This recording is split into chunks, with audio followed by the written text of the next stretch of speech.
morning, everyone. My name is Kristen Auerbach. I'm the director of Pima Animal Care Center in Tucson, Arizona. And we hit a 90% raw save rate this year with a 17,000 intake of animals. So thank you. It's a really exciting year. I'm going to talk today a little bit about transparency.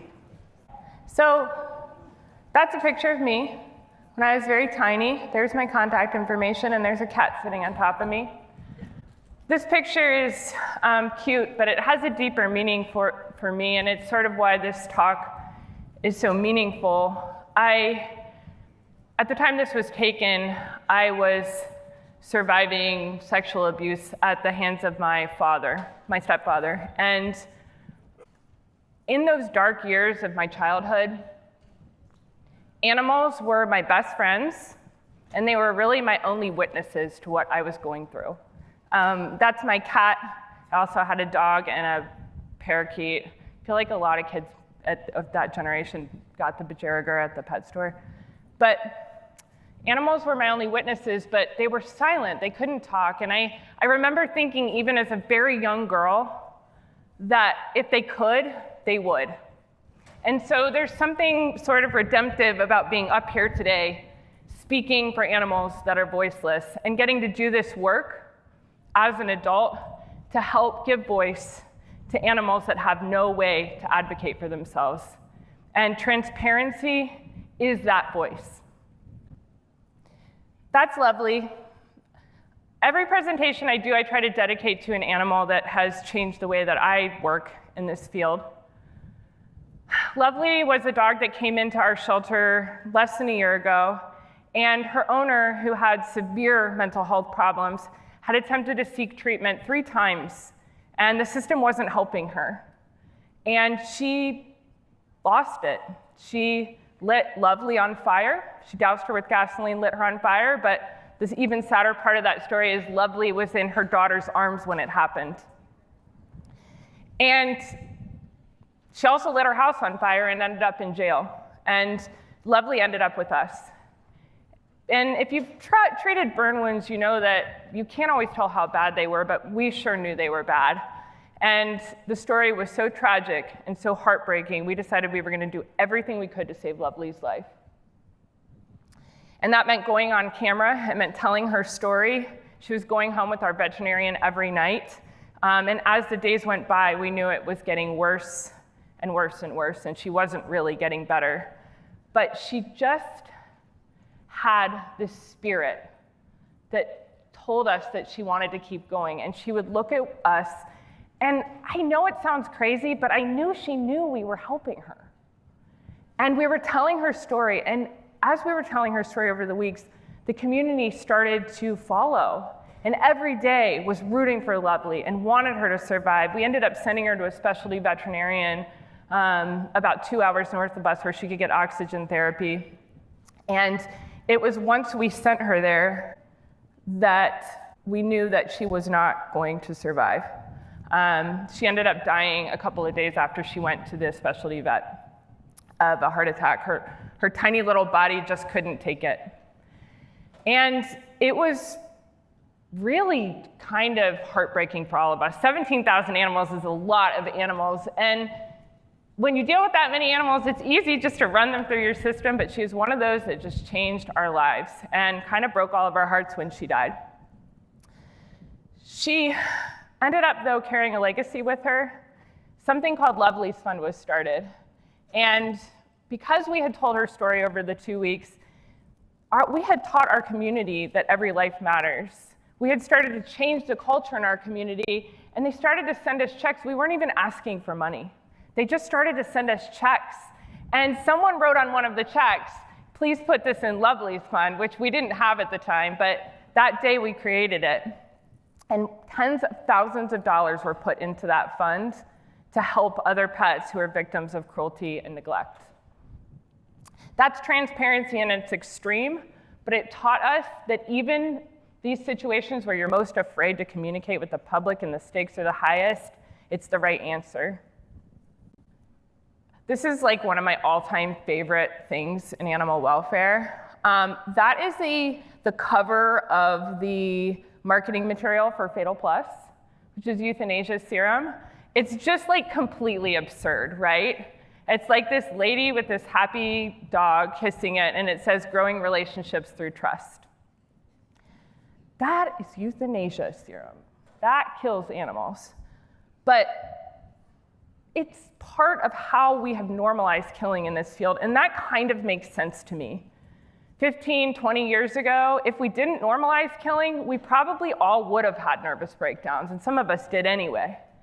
But we had to do this to survive those years when pet overpopulation and the massive numbers of animals and the lack of resources and tools meant that half or more of the animals coming into our care were dying.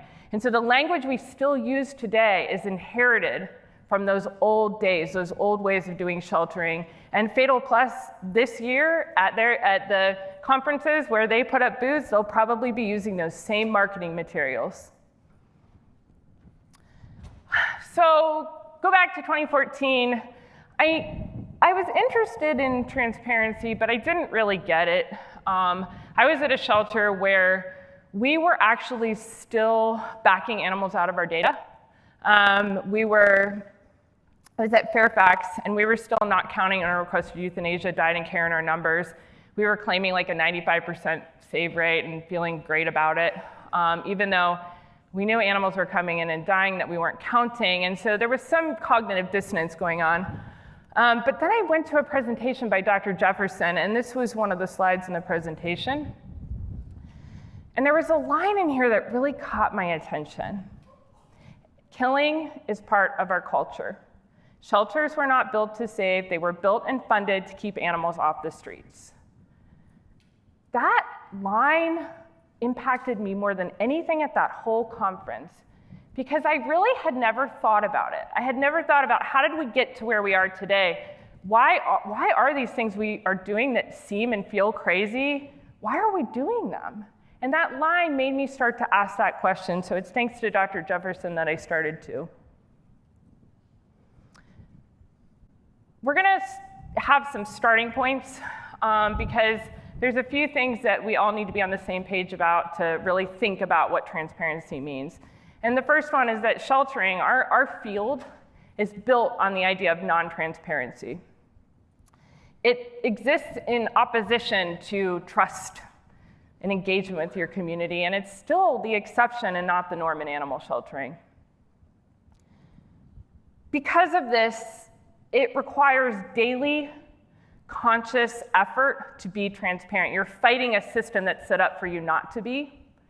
And it means that you have to challenge everything you think you know every single day, and you have to be really brave about that because the system is not built for transparency.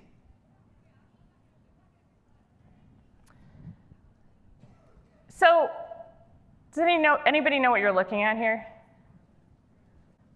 That's a factory farm.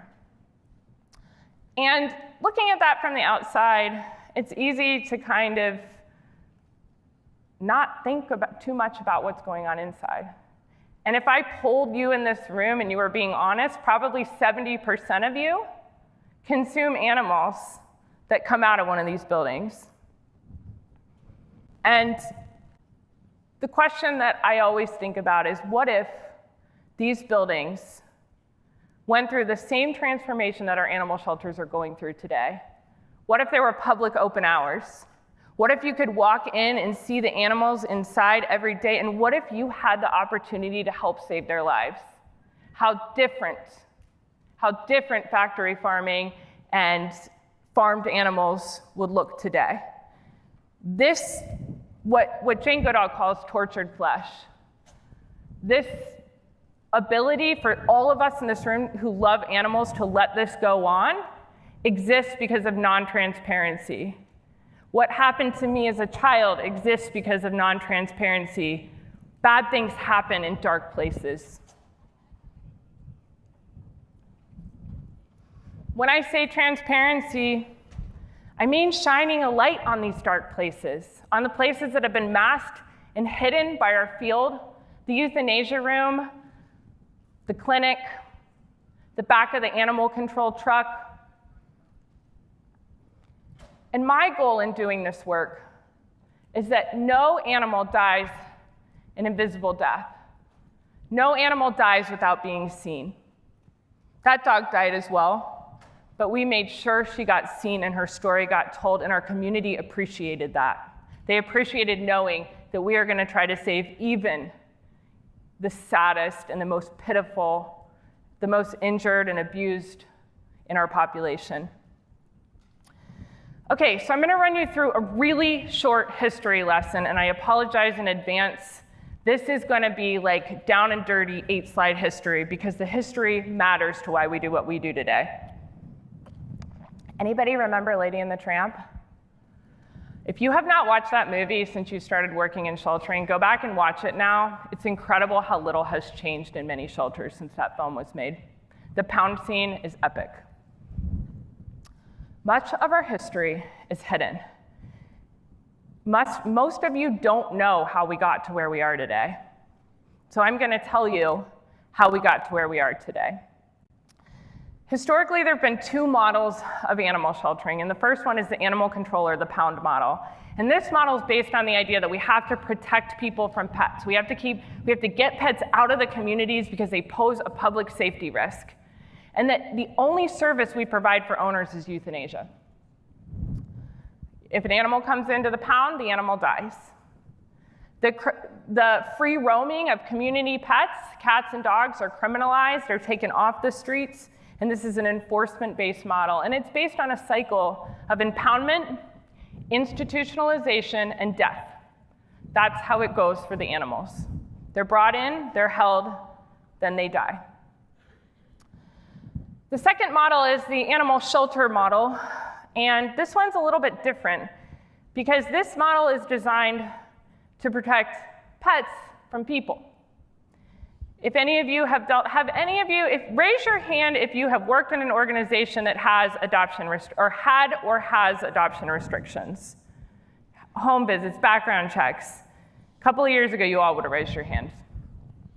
That model was based on once the pets come in, we want to get them out alive if we can, but we're going to put barriers in place to make sure the, quote, wrong people don't get them. And there were restrictions, and there was this idea that some are going to live and some are going to die, and that's just how it is, and that's okay. So those are the 2 main models that we've been working off of. But how did we get there? Go back to the early 1800s in the United States. There weren't dog pounds, there weren't shelters. Dogs were free roaming, cats were free roaming, and Nathan Winograd in Redemption, his book opens with this scene in New York City, and he talks about in Manhattan, in this time in history, there were more animals than people.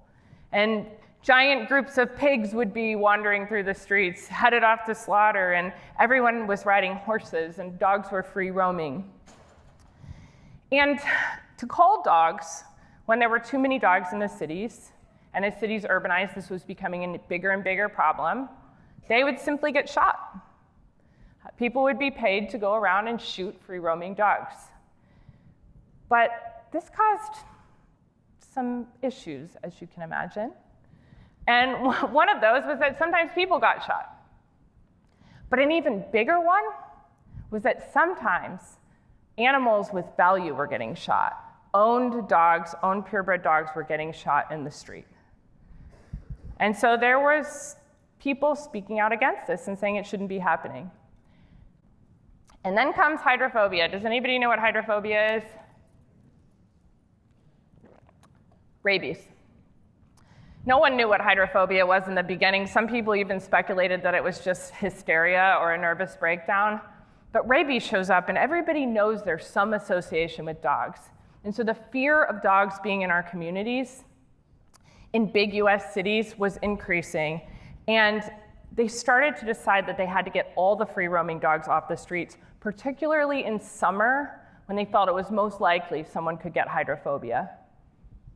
And so you get the birth of government-led animal control.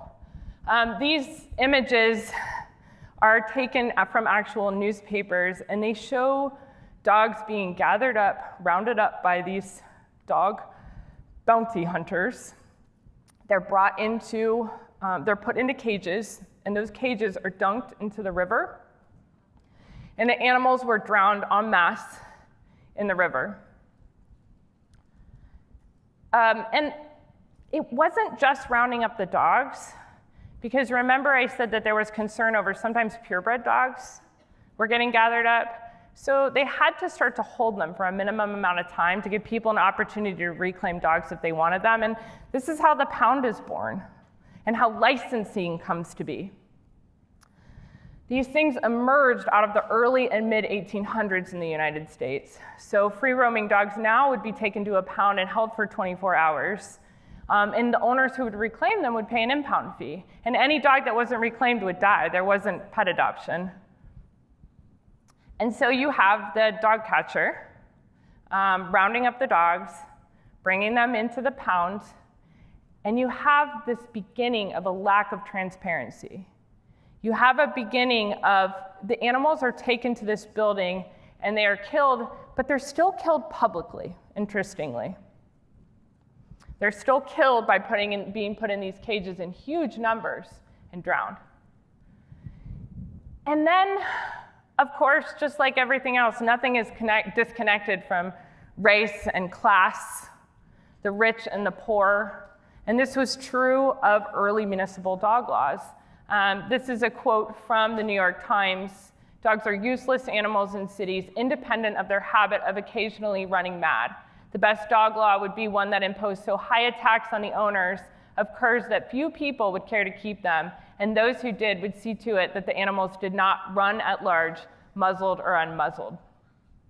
And so you can see here, this is a poor person's dog being rounded up and taken, put into a cage, and this was, it wasn't just stray dogs that were taken, it was also owned pets. And when you go back in the literature, and I did this literally by combing through old New York Times articles and photos, when you go back through, you hear stories of animals being pulled out of people's arms, taken from their yards. And so the stigma against dog catchers probably started because of things like this. So then the ASPCA is formed around this time, and initially it was formed to protect horses because horses were being publicly beaten and abused and were pulling wagons until they literally died of exhaustion. And this is a long and in-depth history, and I'm only touching on it here, but it went from horses to dogs. Eventually, the humane movement turned its eye on dogs because of things like these numbers. And you can see here, this is from 1865. There were, in a 6-day period, 1,154 dogs brought into the pound. There were 35 dogs redeemed, and there were 1,115 dogs drowned in the river. And so the humane movement, one of the initial things that they did was to just get animals, give them an opportunity to get out in other ways. So adoption started because of the humane movement intervening. And also they were looking for more humane ways to kill dogs. And over time they found those. But also, when killing of dogs moved from drowning cages into these dark secret buildings, we also decreased transparency around what was happening. These two photos are always really striking to me because animal welfare has had an incredibly stagnant history. Very little changed from the mid-1800s up until very recently. That's a photo of the Detroit dog pound in an unknown year. The second photo is the same Detroit dog pound in 2016. Very little changed. And we saw the killing of healthy, treatable pets just get higher and higher as more people were living in cities. And this is a picture from the shelter that I work at. This is just a few years ago. And if you see the adoption line section, everybody see that on there? That was the only public part of the entire animal shelter. So none of these other areas were designed for the public to walk through, and they changed that. They just opened up the doors and said the public are walking through. But by design, a lack of transparency was necessary to keep killing this many animals. Shelters were designed so that the public was not seeing what was happening inside. So go back to our factory farming model. Even though shelters were doing adoptions and we had moved to a sheltering model, we were still hiding 90% of what was happening in our buildings from the public's eye. People like my predecessor, Jose Ocaño and Michelle Figueroa, who are here today, they said that's bullshit, and they opened up the doors to the stray area and the bite quarantine, and they said, I don't care if these weren't decided for the public, they're going back there. And that had a tremendous impact on life saving in our shelter. Not much has changed. Not much had changed in our movement. And for animal control, in some places, much still hasn't. This is a poster that is just so amazing. This was used to educate children about the role of animal control. And it says that their job is to pick up large dogs, to destroy all unwanted animals, and there's Fido's little gravestone, and to educate the public, and to keep your dog confined. And that was seen as the role of animal control in our communities. And some places it still is. But then you get model number 3, which is why we're all here today. And model number 3 is really, really different. And it kind of throws models 1 and 2 on their heads. And it is this idea that every animal has a fundamental right to exist in this world. And that number 3 relies on transparency. We cannot have number 3 without transparency because we're working off of a broken foundation.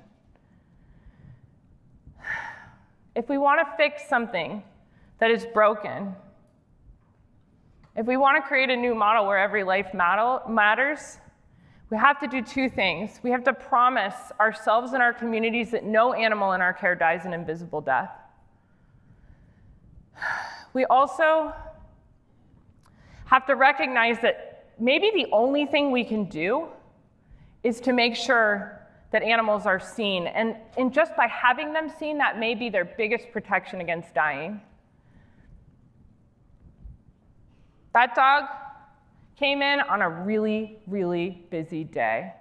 His head was so swollen, we thought he had been bit by a snake. And his head was so swollen, we thought it was going to literally burst. We were really worried about him. Our veterinarian, who is incredible, was like, I don't know if he's going to make it. And she was so busy with other cases. But I was like sticking my nose in, and I was back there, and I was like, well, I'm in love with him. He has to make it. And she probably paid 5 minutes more attention to that dog that day. She had multiple competing priorities, but just by me seeing him, he got that extra attention he needed to survive, and he did. I'll tell you that story at the end. That's Bubbles, he's so cute. In animal welfare, we are really good at making things overcomplicated, really good at that. And I think when we overcomplicate things, we end up talking in circles and go on for years and years and years arguing about something we shouldn't even be talking about. And so I'm going to offer you today 6 rules for having a transparent organization. If you're an advocate, these are things that you can ask from your local organization. If you are a shelter leader or a worker, these are things that you can do in your organization. These are 6 simple rules. Number 1, there is no back of the shelter. There's no place that volunteers and staff can't go. There's nothing hiding. There's no place in your shelter where people can't take pictures or videos or talk about what's going on. That dog came in at 6:30 at night, and I walked back and saw my lovely, amazing staff sitting on the ground, and they were smiling. And it struck me as weird at first, because like that dog was in horrible shape, but they were smiling because they were like saving her life. And I thought it was such a cool picture that we stuck it up on social media immediately. We didn't know for sure if the dog was going to make it. It did. But we got at least 50 comments from the public saying, "Thank you so much. You're amazing. I can't believe you're helping save this dog. What happened to it?" We created engagement out of that moment. And a lot of people would be afraid to share a photo like that. Like, what if the dog doesn't make it? It really doesn't matter. We're being transparent. Number 2, the organizational culture is transparency. Everything you do asserts transparency. Remember I said that because we're working off a foundation built on non-transparency, we have to go back and we have to know our history, and then we have to assert transparency every single day in everything we do. So we did 600 hoarding cases at our shelter last year, and I think by the time we were like at the end of the year, everybody was just like, they were so checked out about it. They had just put they just weren't seeing the hoarding cats anymore. They weren't seeing them as cats. They were seeing them as hoarding cases. Does this ever happen to you in your organization? Like the end of kitten season, you're like, kittens aren't cute. Kittens are gross. This was happening with hoarding cats. And so I went back and I started taking pictures of the cats in the cages. And we had cages just like lined up because each case is like 60 cats. So cages lined up. And I just started taking pictures of their faces. And I put those pictures all over on social media because I wanted our staff to remember that they're still individual faces. But by doing that, I'm modeling the behavior that I want to be the culture of our organization. So I take pictures of kittens like that and cats from hoarding cases, but I also hire people that when I'm not there, my staff are back there and they're taking pictures of the faces of every individual animal, helping remind our staff and volunteers that every life matters. I also just thought that kitten was so cute. The other way we could have done this and been transparent was just show a whole hell of a lot of cages stacked up and be like, we have a hoarding case and this sucks. That's not the message we want to send our community, though. Number 3, every life is counted and made public. I had asked for photos and stories about animals that were owner requests for euthanasia, and I got a bunch of them. People had adopted pets that had been brought in for euthanasia, but this was not one of them. This was Figo, who I'm horribly allergic to cats, like horribly, but Figo was so cute, I had to hold him every day. Every time I saw him, he has this chin, this like jutting, adorable chin. He was brought in as an owner request for euthanasia. And his mom had posted this on social media, and it showed up in my feed the next day. And it said, I adopted 14-year-old Figo, who now answers to Ringo from PAC, in March of 2018. He was brought there in January 2018 by the people who had him his whole life. They said he had kidney issues, and they wanted him to be put down. The amazing angels at PAC saw he had plenty of life to live. Almost a year later, he is a happy and healthy ball of love who adores snuggles and treats. He's the sweetest baby ever and brings me so much joy. I'm very grateful for every day I get with him. It's true, she's so lucky. So there's this big fight going on in animal welfare right now. And it's about, do we count owner requests, do we not? And I find myself confounded that that is the conversation we're having. Because owner-requested euthanasia is inherited from the pound model. It's inherited from a time when that was the only public service we offered people, was death. That is not the world we live in anymore. At our shelter, we stopped taking in owner-requested euthanasia as a primary intake category. So we don't have that category anymore. And people do request that. But people request that because they have no idea that there are other ways we could help them.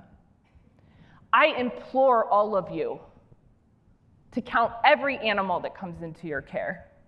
I don't care about the argument we're having as a movement right now, but we have to count every animal that comes into our care.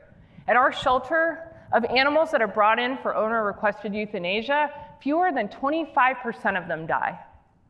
Fewer than 25%. This lesson was learned for me the hard way because I came from the old way of doing things. And Tani and Leanne and I at Fairfax, we used to count those animals out. Until the day that a man brought in 2 German Shepherd dogs who were the cutest things ever, Blondie and Brownie, and said he wanted them put down because they were old and they had some joint problems. And they were walking them back, no questions asked, to the youth room. And I looked at them and I was like, they're like kids. And they were 5, 6 years old maximum. But we were just gonna put them down because that was just what we did because it's owner-requested euthanasia. I won't stop fighting this fight. We have got to talk about these hard things as a movement, and we have to commit to counting every single life.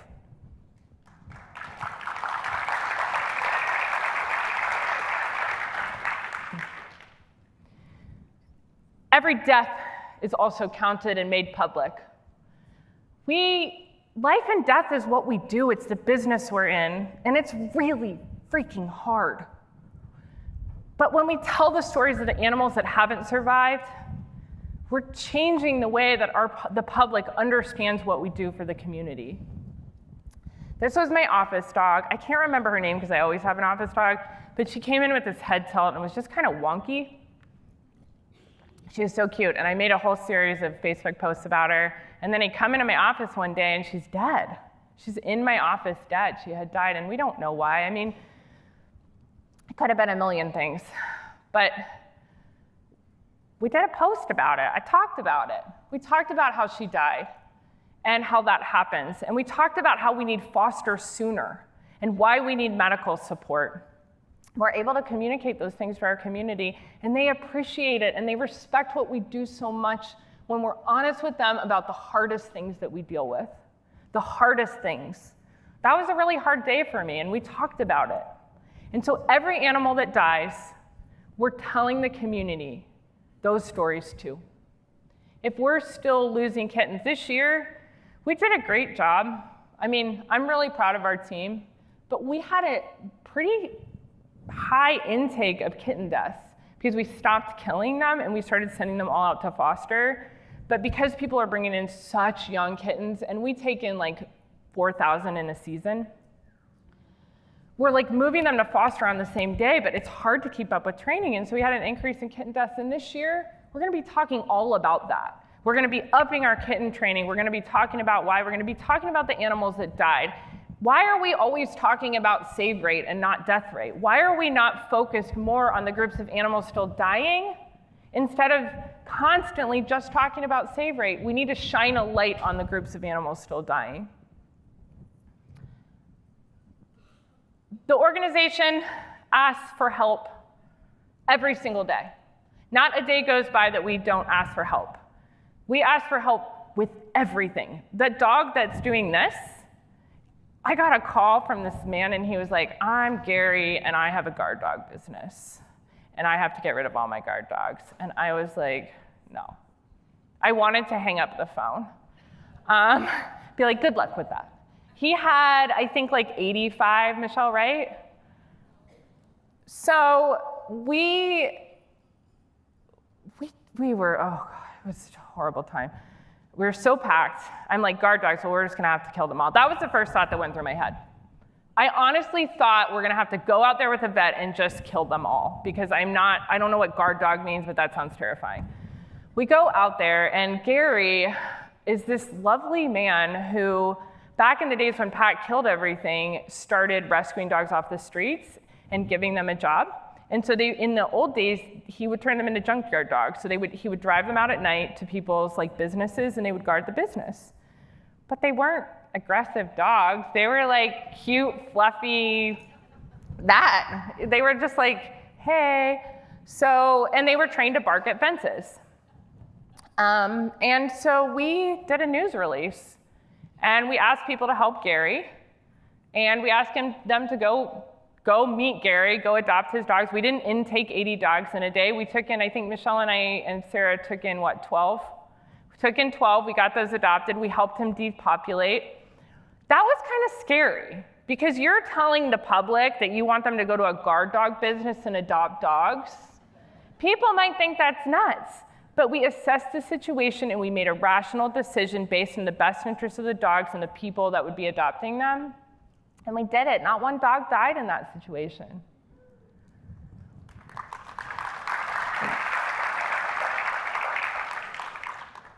That kitten had Khaleesi.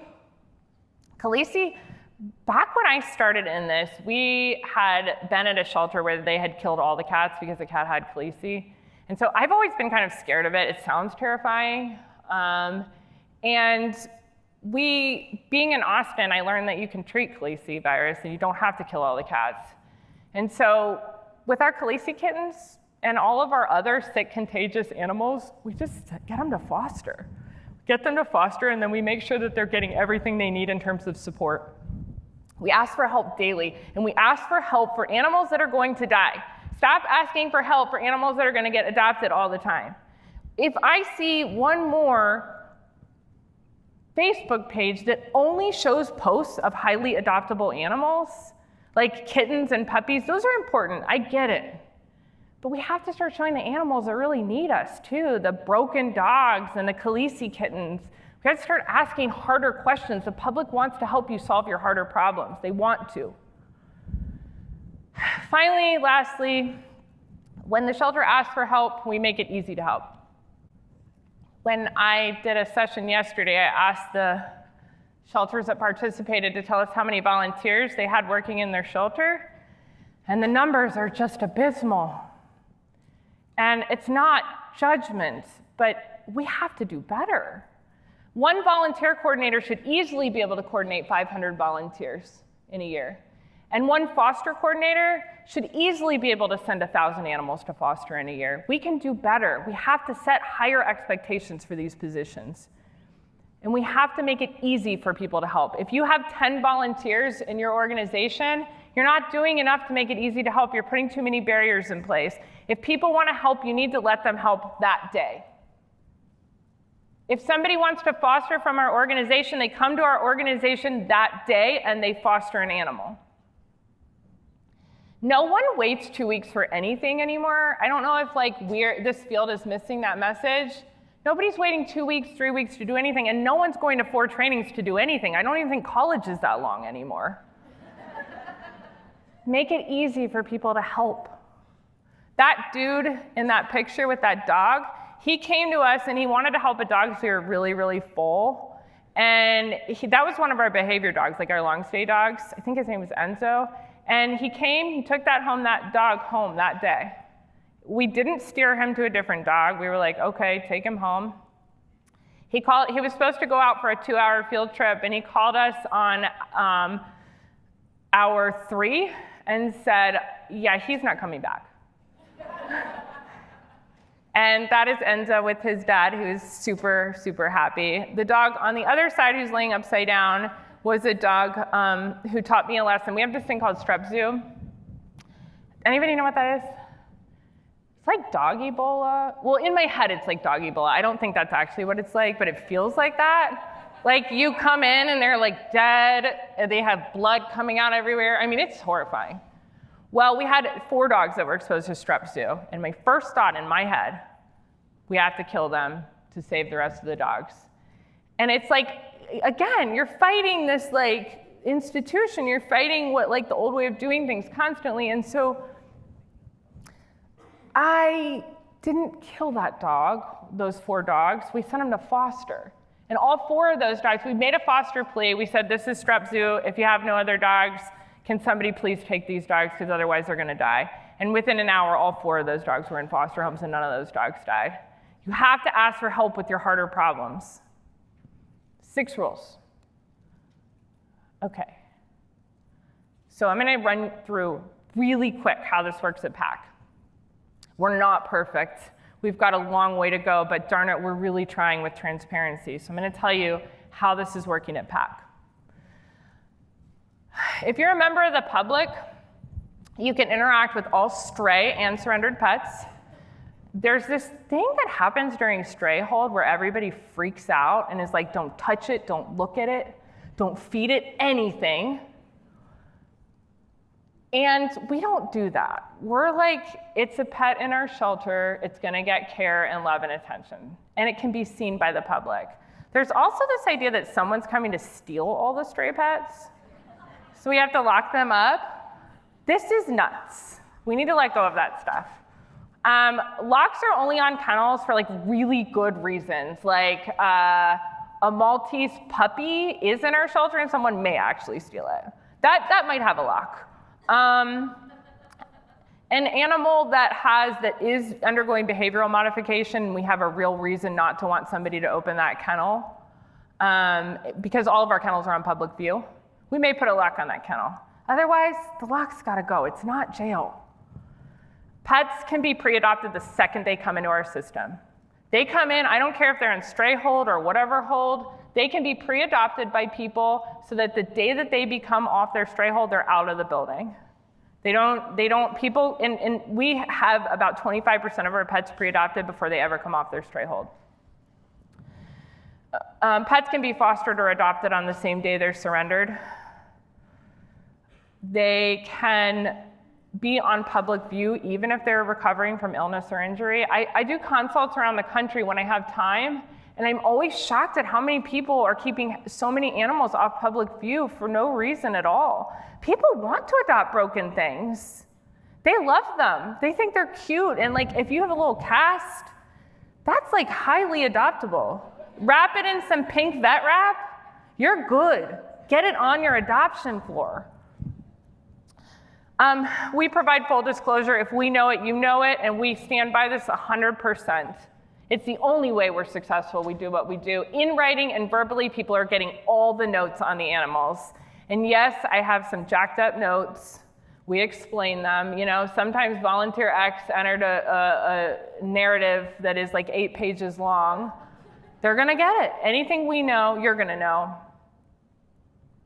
Volunteers can assist in all areas of operations. They help in every single area of the shelter.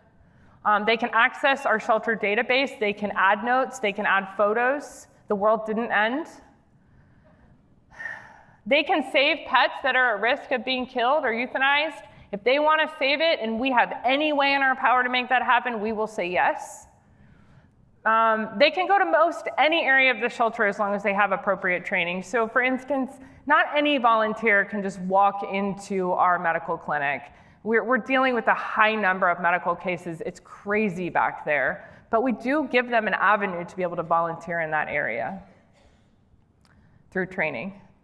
They can take photos and stories about anything they see. They can pretty much say anything they want about us. We don't infringe on people's First Amendment rights to tell us we suck. It hurts, but it's like what we live with. So they can talk about whatever they want, and they can give us critical feedback. They may not always think that we respond in the way we want them to, and that is it's probably the hardest part of my job, but we really are trying, and we invite their feedback, because what I've learned about volunteer criticism is, while it might make you want to tear your hair out, there is a kernel of truth in most of what volunteers and advocates say, and Dr. Jefferson and I are going to be talking more about that later today. Those ladies are very happy in this picture because they are volunteering for the Cat Positive program, where they clicker train all of our cats.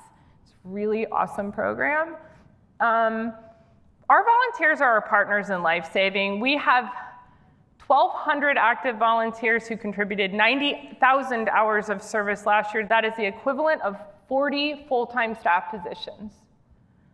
This dog, that volunteer with the dog, that dog was dying. It had about 2 weeks to live. She said, I don't want it to die in a cold kennel in a shelter. Can I take it home and have it die at home with me? And we said, absolutely. That cat is on its way out the door because it's been harness trained by a volunteer, and they're gonna take it on a walk in the park. You know, whatever. Cool. We don't say no to volunteers unless there's a real reason, and there are real reasons. There's safety reasons to say no to volunteers, but if we can make it work, we will, and they are our partners. Our employees, they're encouraged to advocate for at-risk pets. If they want to save an animal, they're not allowed to say, don't kill it. They are allowed to say, don't kill it, and I want to help save it. There's a difference there.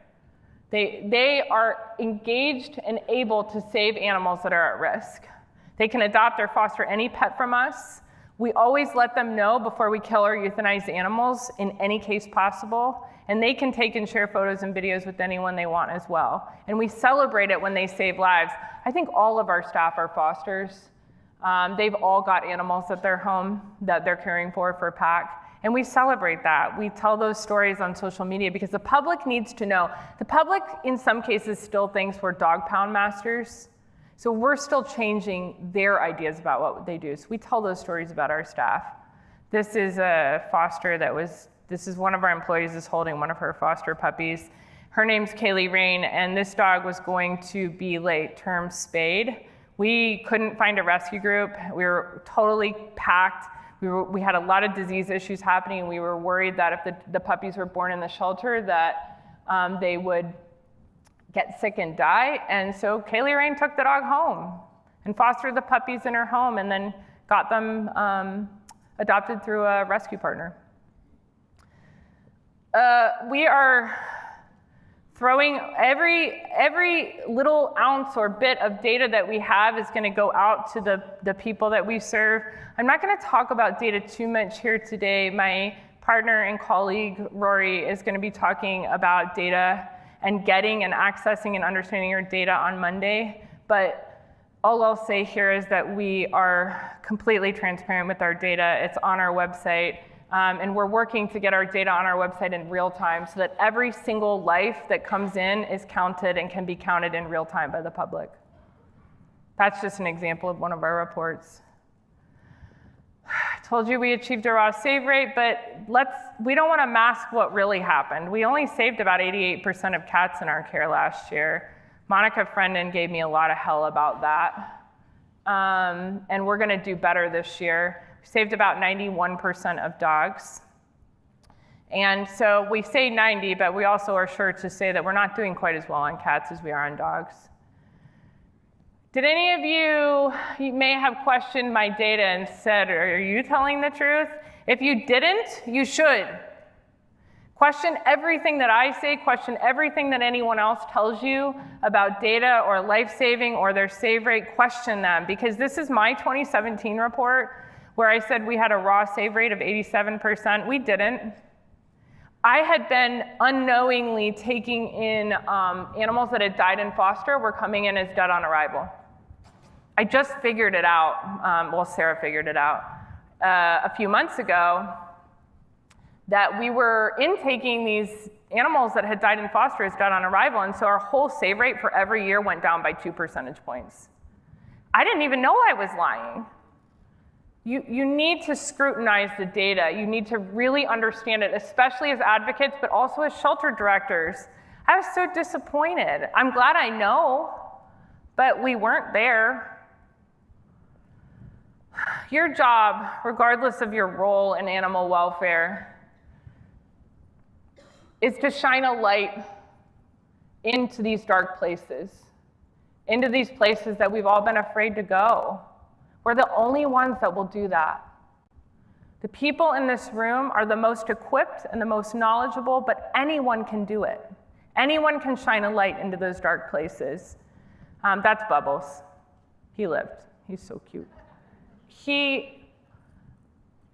We need to start thinking about why we shy away from doing this. I think sometimes it's just really hard. And I think those of us working in the field, we celebrate the successes a lot and we celebrate our 90%, but that doesn't mean we can stop shining a light into our own dark places. It's important that we do. That's Figo. That's when I was advocating for him. Well, the thing I learned about Figo is that I had put this post up on my personal page, and it was kind of obnoxious. It was like 10 selfies of me with him. And what I found out later about Figo, and I was just doing this like this was like on my break thing, is that he got adopted because of that post. Some person on some social media forum saw Figo, my owner requested 14-year-old cat, and they decided to come and get him out of there and give him a wonderful life. Transparency isn't a thing you do, it's a way of being.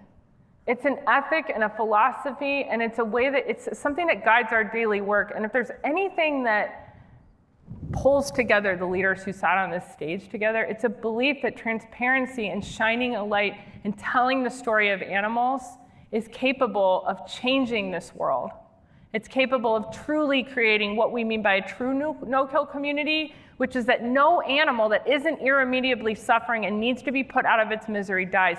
We can't let go of that. No-kill means that no animal that isn't irremediably suffering dies. And transparency is probably the only thing capable of carrying us through to realizing that. Thank you.